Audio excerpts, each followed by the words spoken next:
2 tekmi s San Marinom, 3 tekme s Severnimi Irci, še 3 tekme Severna Irska, Slovaška in Poljska.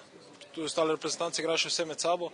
Irci imajo tekmo več v skupini od ostalih, tako da možnosti so odprte, so dobre, ampak potrebno je zbrati tam nekje 19-20 točk, priti do teh točk, in če nam to uspe, potem mislim, da bomo zasedli prvo ali drugo mesto v skupini.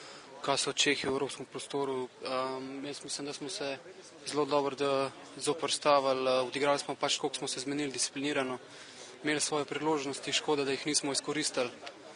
Ampak dobro, pika je pika, gremo naprej, tako da v sredo nas čaka že nova tekma na Irskem in pa seja gremo z optimizmom na Irsko in pa seja po 3 točke. No, sigurno smo preučili dobro Čehe, vedeli, kje je preti njihova nevarnost.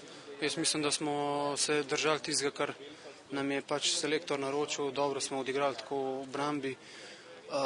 Se pravim, škoda res, da nismo izkoristili tistih svojih dobrih šans, ampak kar je, tako da gremo v sredo po 3 točke.